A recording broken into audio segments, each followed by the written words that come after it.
And one day up the Royal Mile comes Michael Forsyth and a whole heap of royals and with the stone, and takes it back to Edinburgh Castle.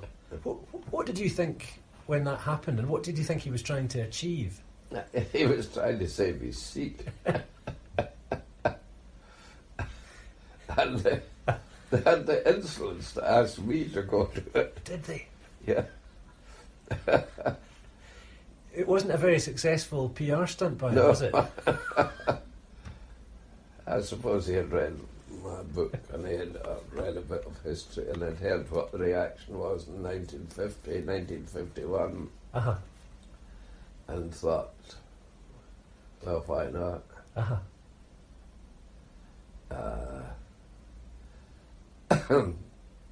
A thing like that is like a squib.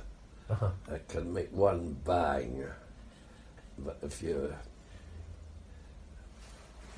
light it later, all you'll get is a fizzle. Yeah. And we're now in a situation where we've got one Labour MP Yeah, at Westminster. yeah, And I think, is it 56 out of 59 SNP, which used to be thought of as the mandate for independence. yes, I would have thought it was a mandate for independence. Yeah.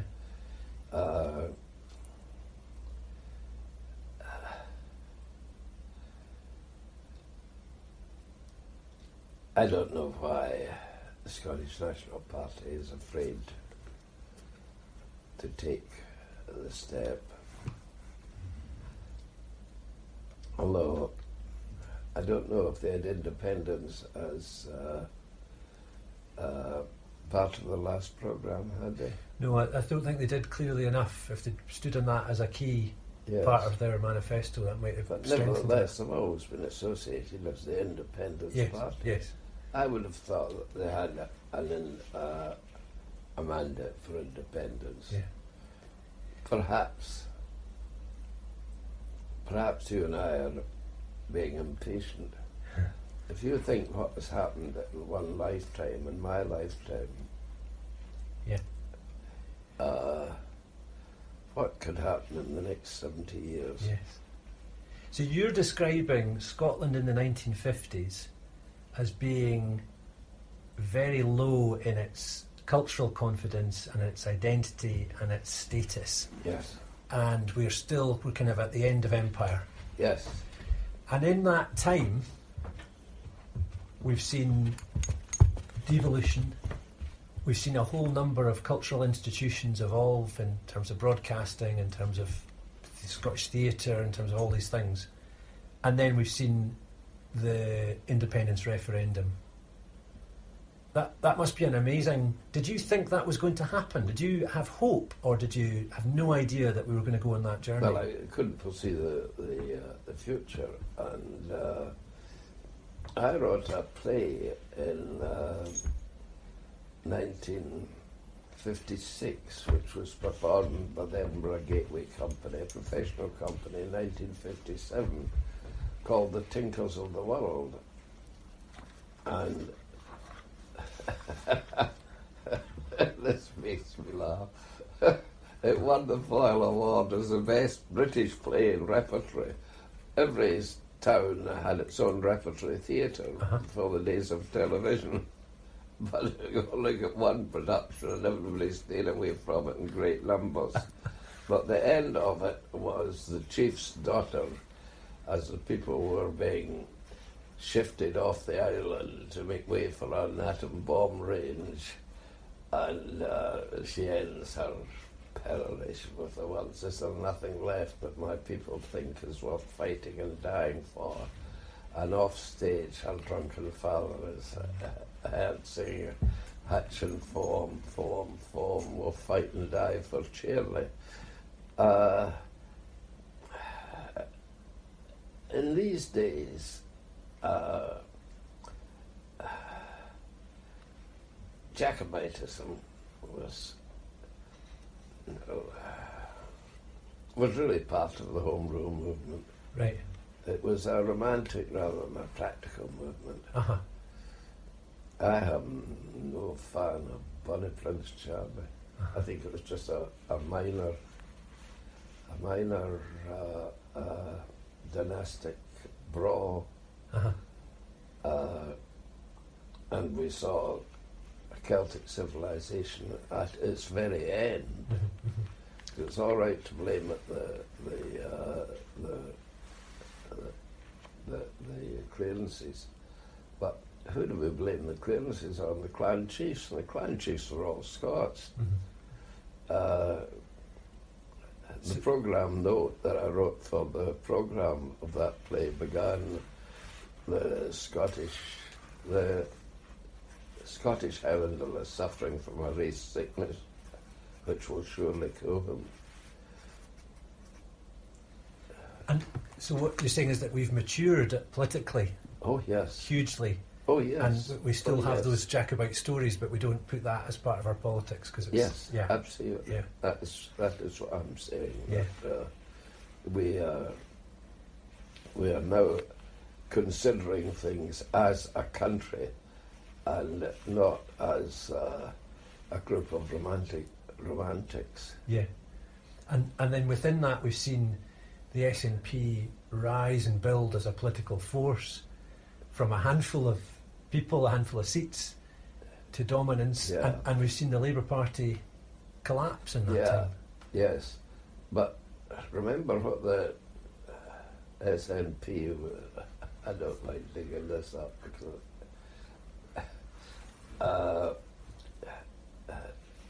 when I joined the SNP in 1942 or 43, I come from Paisley, but I was sent to school in Glasgow.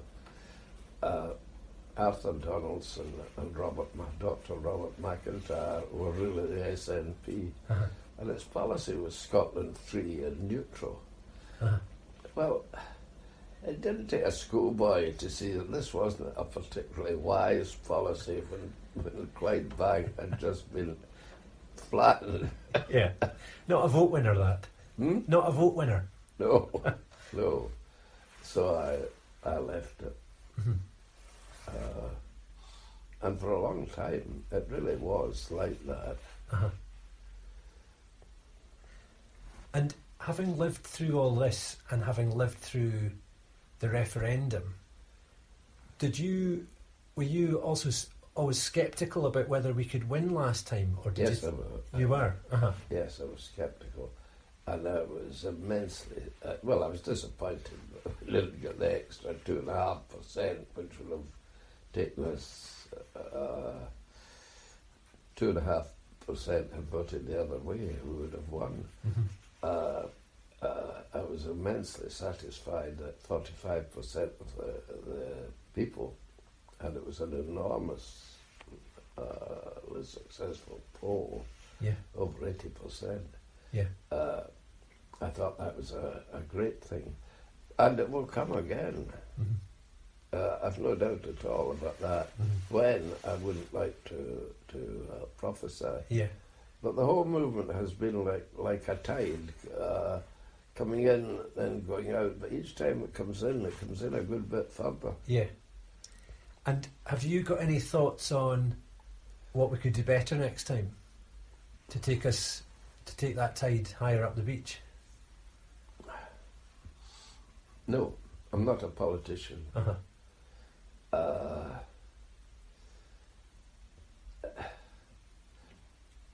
We haven't. Nicola, I don't know what you think of her. I think she's a very competent administrative politician. But she doesn't light many fires. But someone will come through the ranks who does.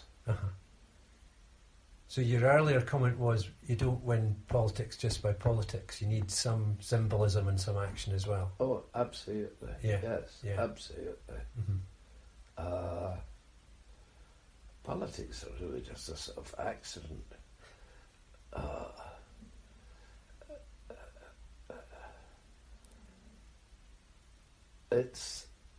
I agree wholeheartedly with Churchill when he said, you've only got to speak to a couple of the electorate to see that democracy doesn't work.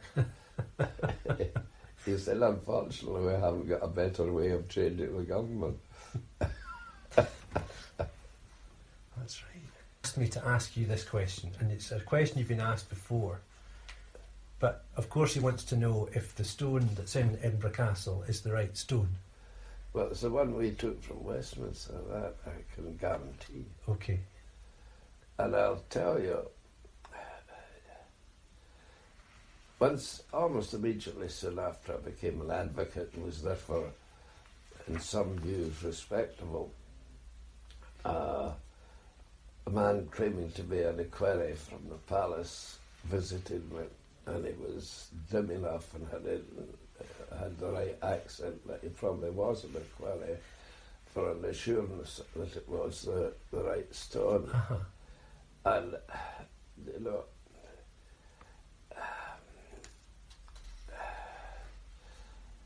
for all but the last 150 years, I'm talking from 1950, mid-1950s, Westminster Abbey has been illuminated by external combustion, and as we know, it always leaves a deposit. You may not see it, but you remember how the roofs of buses used to by smokers.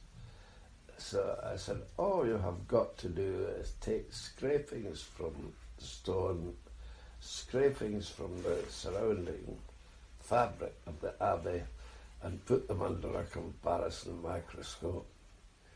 And if they're different, you know, we've perpetrated a fraud. Right. If they're the same, that answers your question. Yeah. So I've no doubt about it. But how they did the reason I'm shaking my head is, who the hell do they have advising them in the palace? I hadn't told them this. Oh, I know. Or in the London police, for that matter. Yeah. Extraordinary. It's extraordinary, because I had a bit of training as a very young and inexperienced advocate, but I had I had studied forensic science, and it's just so obvious. Yeah. And I think I read it right that you have kind of no truck with the sort of mystical stories about the stone. Oh, I don't. I mean, you're not really that interested in that side of it. No, no, not at all. Not at all. I'm not really a royalist, because I think you have to be a bit of a mystical to think there's something special about royals. Yeah. But that must feed into why there's all the conspiracy theories and all of the wild stories about it. Because is it not the thought that it's one of the dark stones of Iona or the black stones, or is it? I think it's perhaps symbolic of the fact that these people want to feel that there's something especially Scottish about it. Right. You see, if we really look at the Scots, they're mongrels. Mm-hmm. I was fascinated when I was in Galicia in northwest Spain that there's either a village, I saw a signpost, to Baracaldo. Okay. The next village along here is Baracaldon. At some time or another, the story is true that it was the Celts were a migrating tribe. Yeah. And I'm all for having more and more migrating. The idea of building walls to keep people out is just such anathema to me. Yeah. I was so and still am so pro-European Union. Yeah. I'm so glad that the